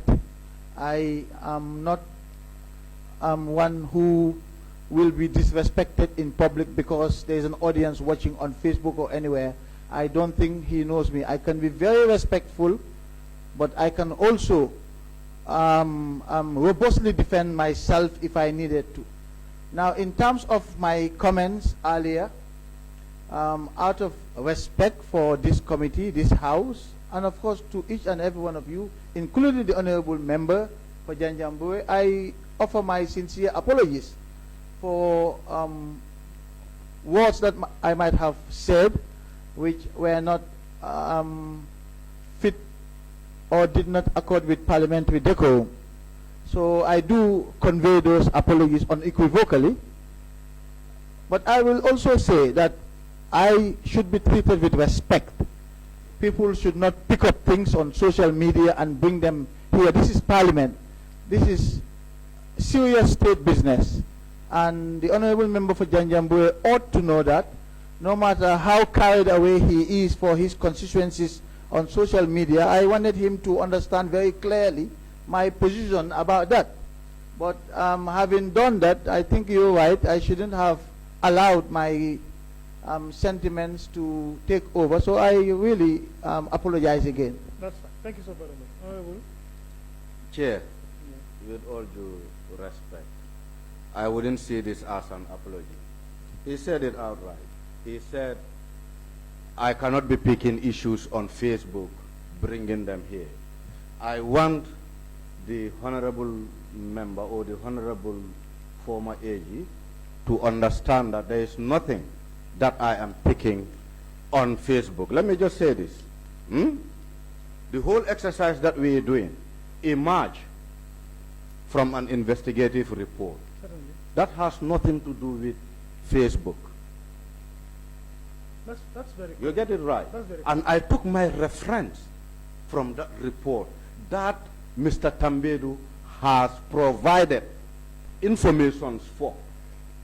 So And these were his very words. yes, you're very correct. Let me come there. You know what I mean? No, for me, let me just also say this. I You know, will if we want to No, bring no. it this way, No, that is not the case. we will be here wait, back wait. and forward No, because no, wait, just give me time. You see, when I started talking, I said 2 words emerged from 2 of you. You understand? He said something earlier on, and I asked him to apologize. You said something. You told him that it's unethical, and that word is what I wanted you to withdraw. And now, I will conclude, because when you started asking your question, as chairman, I did not stop you. So that means, for me, the questions were relevant. Of course, you got those things from an investigative report. You understand? So it was for the witness to respond to the questions you are asking. So now, if emotions should carry both of you, for those words to come out, that's the reason why I said I think those words need to be withdrawn. So you also said something. Please withdraw it and then we move on. no, I have to be very honest, No, Chair. no. I will definitely do. I will definitely do. Yeah, I will definitely do. But for the purpose of clarity, at no point I am definitely emotional here. All that I am doing is my work and getting the facts right, and if possible, giving opportunity to witnesses to provide clarity. The witness himself said it here, Honorable Chair. He said there is a lot been said, and we are all humans, Honorable. Be fair with us. Some of these things that are being said out there, we are also privileged to these informations. And before I will kind of accept some of the loose informations that are actually spreading around, it will be ideal to clear my mind and the mind of the committee with witnesses who are before us.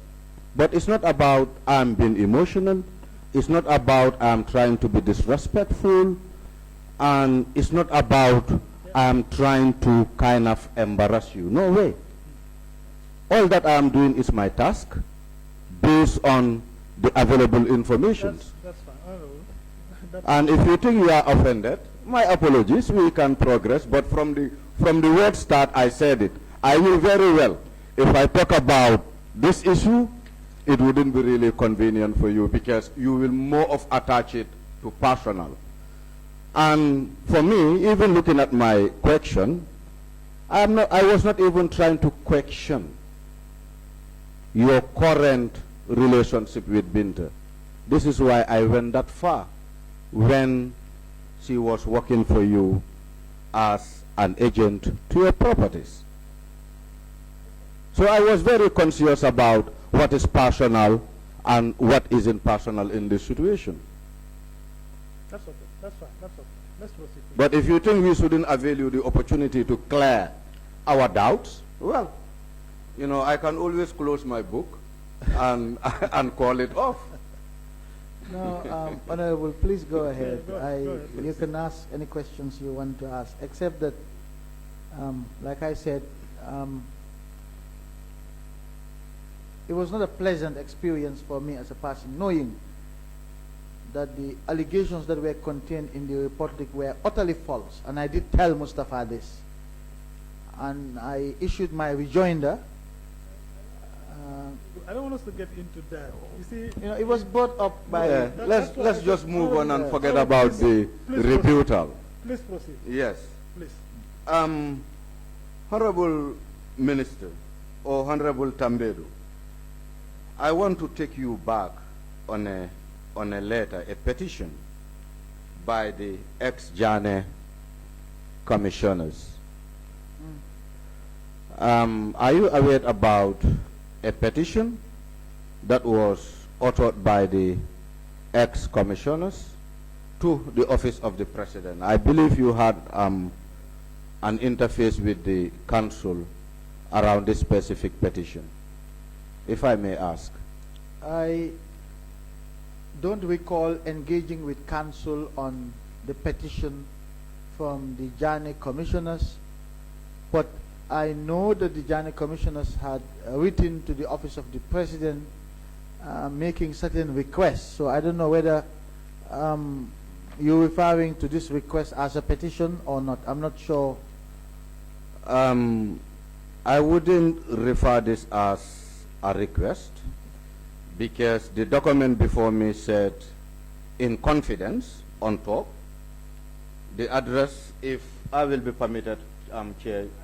Okay, please, then you can guide yourself and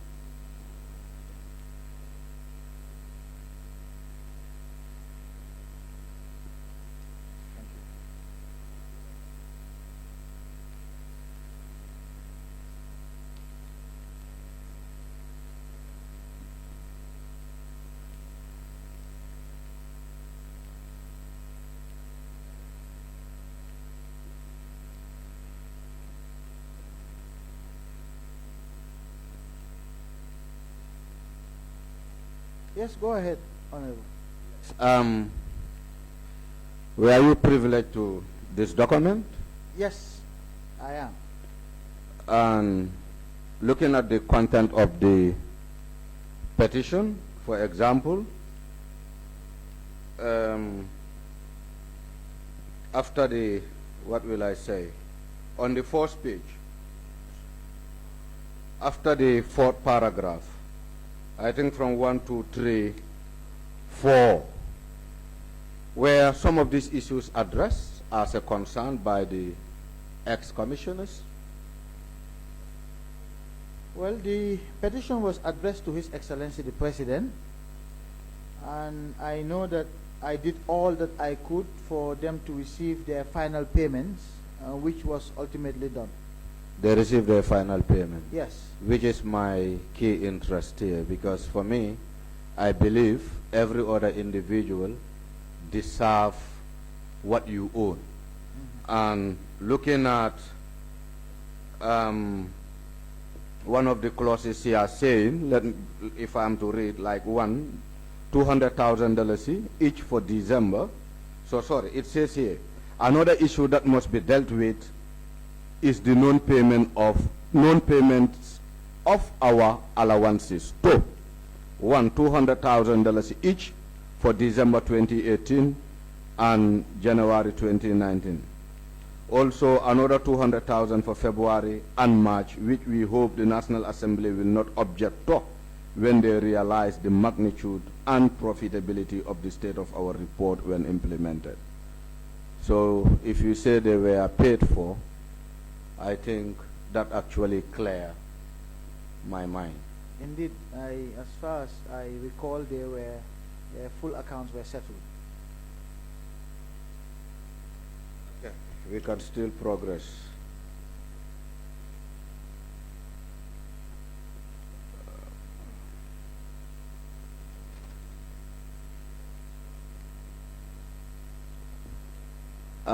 I just want to bring your mind back on the issue of Ford Foundation.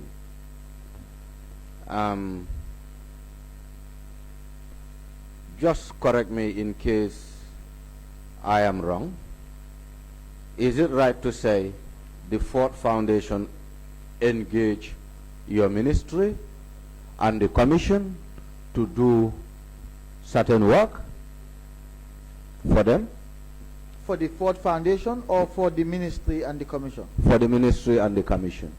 I do not know about the commission, but the Ford Foundation did not do any work for the ministry as far as I recall. Okay, because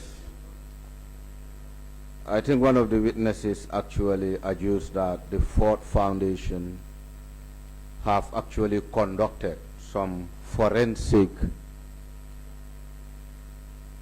audit? For the ministry? No, for the commission. Yes, that's why I said I don't know about the commission, but they did not conduct any work for the ministry. Yeah, just considering the relationship that the commission had with the Ministry of Justice, I was with the hope that the Ministry of Justice would have been privileged to this information. Yes, considering the fact that the job that they were supposed to do or that they have done was very sensitive and also was going to expose them to certain confidential documents. So my feelings are the ministry were obliged to know. I believe your question was whether the Ford Foundation carried out any work for the commission or the ministry. For the commission or the ministry? Yes, and I was responding that as far as the ministry was concerned, they did not carry out any work for us. What, and I don't. What about the commission? I don't know the commission. Okay. In your response, Honorable,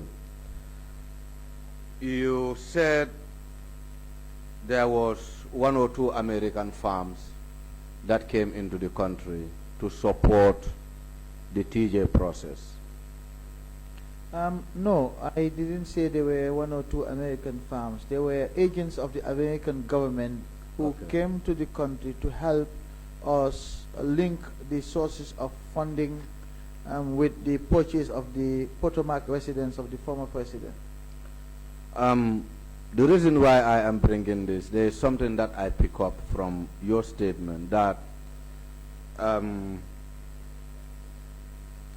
that is to say, Americans always have an interest. So that interest I want to understand.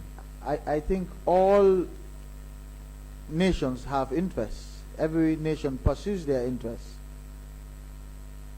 I was just saying, I made that comment in the context that we sought help from them. They also needed our help. So this was facilitated through the American embassy? Yes, my request for the foreign, U.S. Officials to come was, I believe. Was this done by writing? I do not recall, but it must have, even if I had discussed this with the ambassador at the time, there must have been communications from the embassy to them, etc. But I don't recall whether we did put the request in writing to the U.S. government.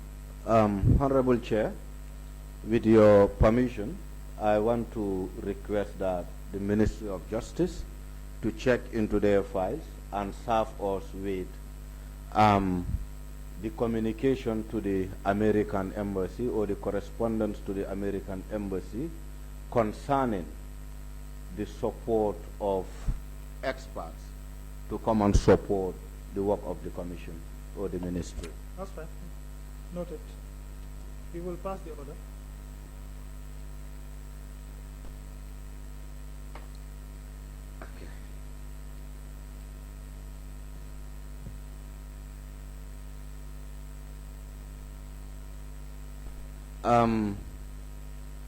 When the commission rapport, that is the Jane Commission, were you the minister then, if I may ask? Yes, I was. You were. The materials that were in the custody that they got through the support of the Ministry of Justice, after their mandate, do you know when they were, if those materials were returned, and if returned, was this done in a form of a documentation like an inventory? I can only assume that the materials that were deployed at the commission by the ministry would have been returned to the ministry at the conclusion of their work, and it would have been handed over to the ministry staff. Will it be documented like in a form of an inventory? I do not know how this was done, but this would have been done at the operational level.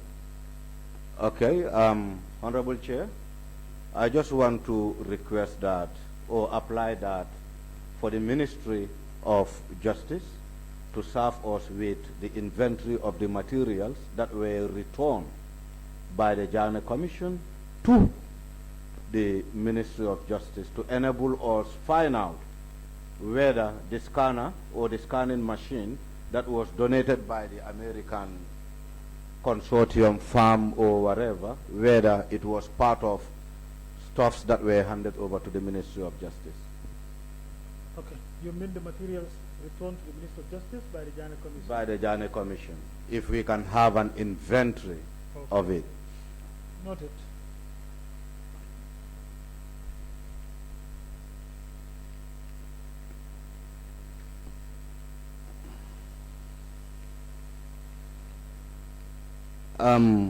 Honorable, this one maybe I'm taking you back to Monday, because it was one of the questions that really I have, and I couldn't ask for it. And I think on Monday during your submission, you reported that there was a visit to meet the Senegalese authorities. A visit to meet with the Senegalese authorities. Where? In connection, in Dakar, in Senegal, in connection or in relation for the Senegalese government to help identify if Jammeh has anything in Dakar or in Senegal as a business or as a property.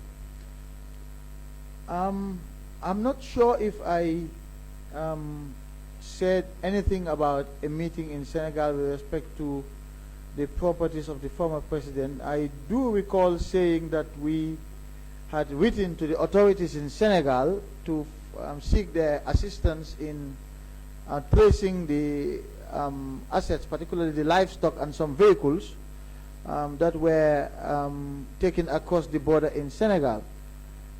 The government, in particular the Ministry of Justice, I don't recall ever going to Senegal to establish whether former President Jammeh had a property there.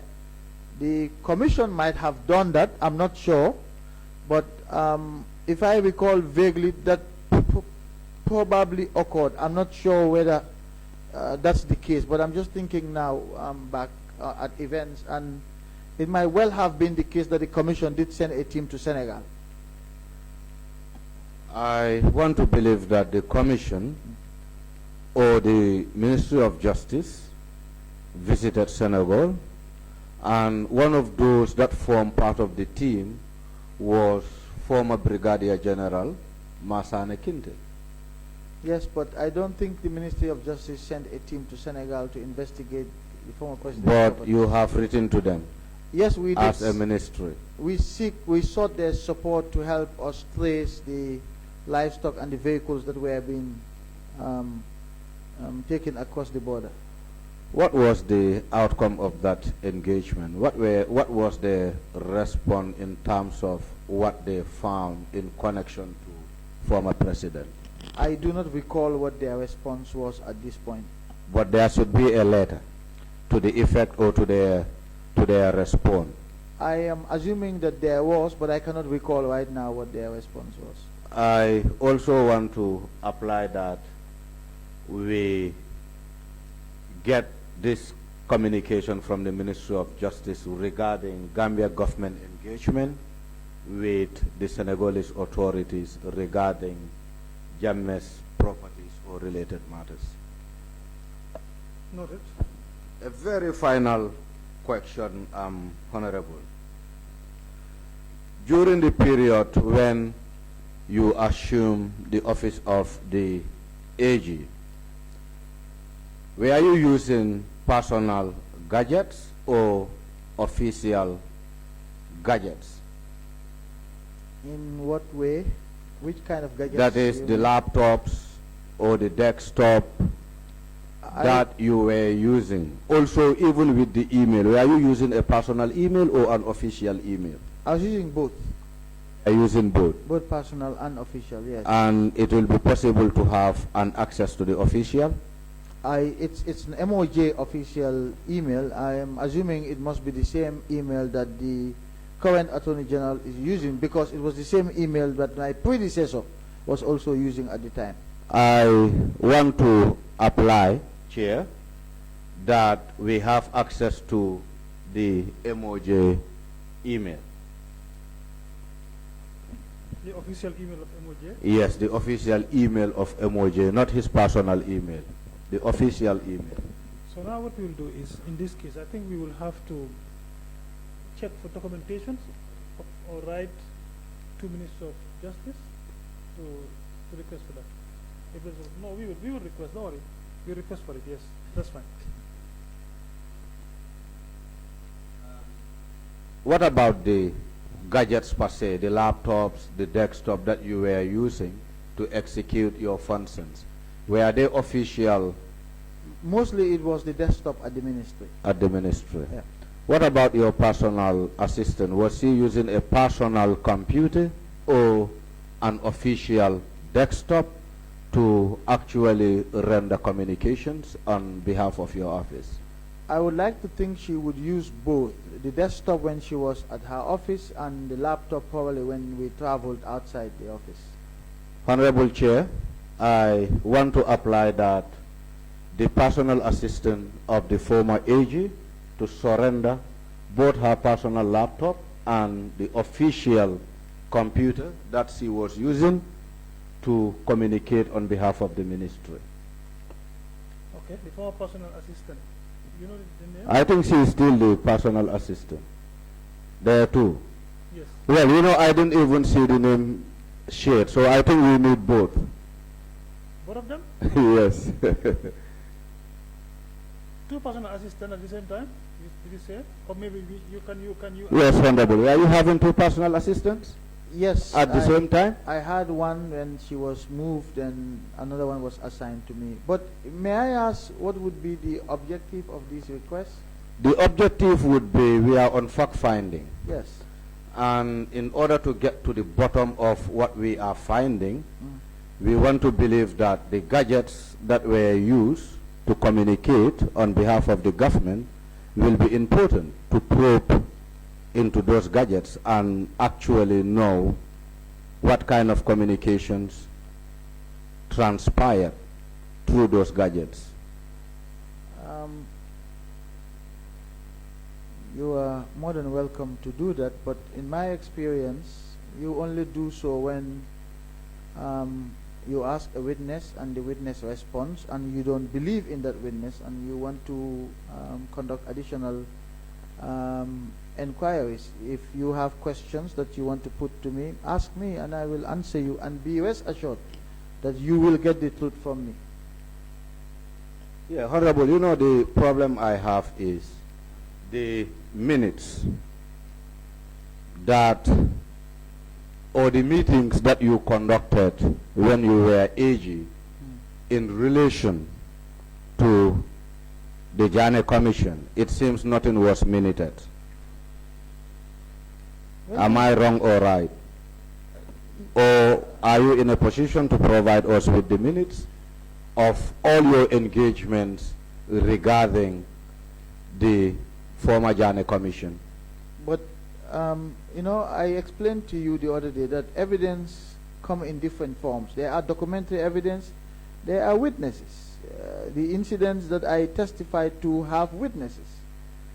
Alhaji Mamadi Kong is a witness, the Janneh commissioners are witnesses. So instead of looking for minutes, why don't you reach out and establish whether Honorable, what was said was true or not?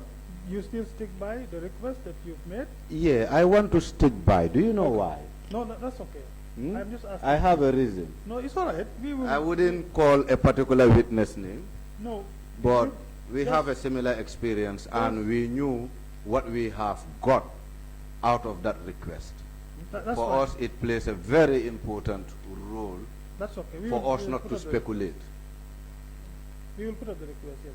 I just wanted to ask whether you want to stick by the request. Yes, we will put up that request, okay? Yeah. That's fine.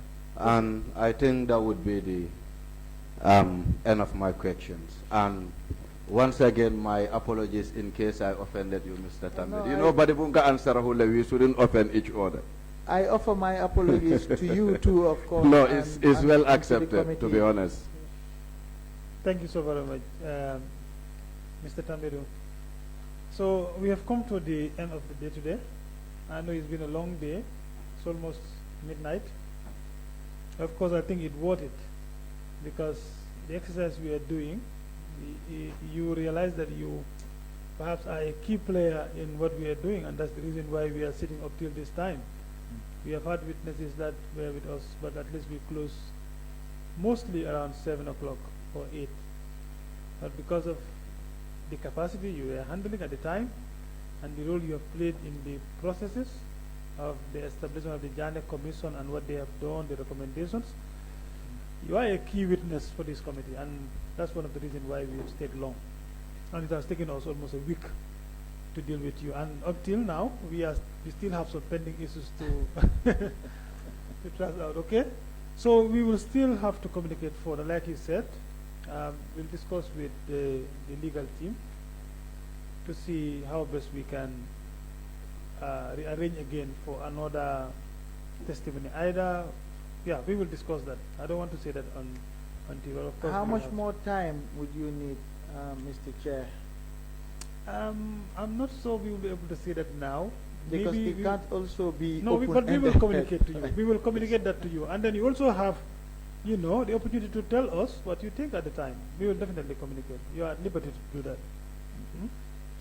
Yeah, so, I mean, I wouldn't waste much time. I would have allowed you to say one or two things if you have anything to add on before we close. Sorry, Honorable Chair. I believe there's something the witness wanted to do. Okay. That's why we gave him that laptop. If Oh. the witness is still interested, he can go ahead. I didn't have the opportunity to go through what I Everything. was looking for, but I was looking for the portions of the report that you sent to me do not contain the factual findings. It's the entire report that you have. No, it's you know, the Janet Commission had bits of its commentary in different parts of the report. So And classified and compiled according to theme.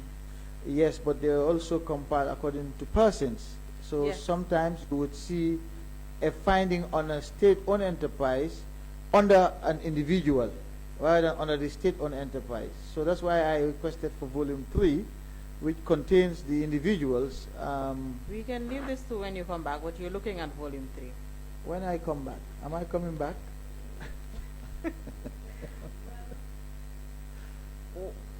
That's easier actually for me. But anyway, I mean, you made Mr. this request, and I don't. No, I wanted to just draw your attention to the fact that the portion that you highlighted was not the portion I was looking for, because that portion does not contain the factual findings of Commission regarding AMRC. And I had told you, you can still take a look, and perhaps you can communicate this in writing to the committee after today. You can do Okay. that, and be it a statement or Okay. just guide the committee to it, an email or The something. reference, But with the yeah, reference. with the reference and sign. But I did refer you, or what I read out was the commission's findings and the recommendations as it pertains to AMRC. And I did further state that when it comes to AMRC, or if with regards to AMRC, if you look at the commission's entire report, it's with its dealings, what the commission has made recommendations and findings on is with its dealings with KFF, but not Right, but- AMRC itself, because the commission did not look into AMRC. Yes, but that's what I mean. It was on the basis of those findings that the Commission made its recommendations. Which I read out, You read out the recommendations, but not the findings. and the findings. Okay. With regards to AMRC, not KFF. It was AMRC we were talking about, not KFF's activities. Okay. Yes, Mr. that's Chair, it, but he can still provide that in writing in his free time, hopefully soon. It'll take maybe 2 minutes of his time. Perhaps if you want to say anything further before we close. Otherwise, Well, since the committee is not yet done with me, I don't know whether this would be the appropriate That's fine. moment to Yes, That's Honorable make Chair. my final That's fine. comments, but except to say that the reason why I had insisted when I was exchanging with counsel to read the provisions of the Anti-Money Laundering Act was exactly because of the allegations that were contained in the Republic's report that Honorable Jame referred to. And that report clearly stated that I unlawfully terminated the services of Augustus Prom. And I know that Honorable Jame has had recent interactions with Mustafa. But I'm sure Mustafa will also tell you that I've had previous interactions with him as well. And that he got his facts wrong this time. He got them all wrong. And that is why I wanted that provision to be read so that the public will see that the actions of the ministry were based on law. And there are other aspects of the report that he also got wrong, but I have already addressed those. I don't want to get into the report, but you're right, it was the report that led to the establishment of this committee. But again, I know Mustafa, and I said in the past, I'm sure he, looking back, he would have been disappointed at his own standards this time. Because, again, when he mentioned the issue of the applications during the vacation, the decision which you won, he again was misinformed about that process. I think Justice Jaite did issue a rejoinder to state that he didn't use the words that Mustafa did in the article. But I don't want to talk too much about that article here. I think I have said enough about it. I am happy to be here, to be given the opportunity to clarify issues for the public. But I wasn't really amused, Honorable, when I was accused of unethical behavior. I have had a career in the law for the last 26 years.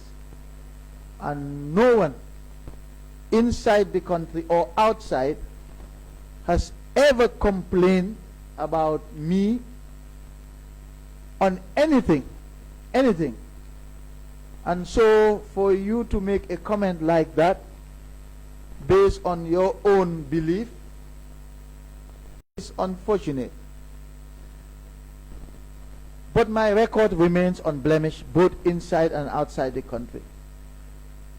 And that's not an easy feat for a lawyer, that you work for 26 years without a single complaint by anyone ever, both in and outside the country. And so sometimes I wonder whether it was worth the sacrifice to come back home and serve as Attorney General. Because when people don't appreciate or recognize the effort and the challenges and the sacrifices, it makes you wonder whether it was worth it at all. And sometimes, I have to be honest, I'm human. Sometimes Mr. I wonder whether it was worth it when I hear things like this being said. Mr. Tambedou, that's okay. Now, it's all right. We have heard you. I was only given an opportunity to perhaps maybe clarify on some of the things maybe you were asked by the council and of course honorable members. Maybe the response was not very clear in your opinion. But with regards to the issue of the Republican report, maybe you will have an opportunity to do that later, not now. Because it's difficult. Even in Parliament, in our rules, you cannot reference somebody who wouldn't have an opportunity to come and clear himself before that committee, of course. And yeah, I understand that. But you are here as a witness, and Mustafa would not be a witness for this committee. It would be fair for him to hear you mentioning his name, and of course, trying to clarify certain things. I want Mustafa to hear me mention his name, because Mustafa knows me very well. Anyway, that may not be in this platform, but here we are dealing with disposal of assets, and then the former AG was right in that. So that is it. So we will close it here. We will have to adjourn today, and then we will resume back on Monday with other witnesses. And thank you so very much for availing yourself for this committee. We know it has been a tough time, not for you, but of course, I know since we started this thing, you have been in communication with our team, and it has taken you long to plan all these things, and finally you are here. So this whole week has been very, hectic. We thank you for availing yourself, honestly speaking. We appreciate a lot. Thank you so very much. We adjourn for today until Monday, 22nd for continuation. Thank you.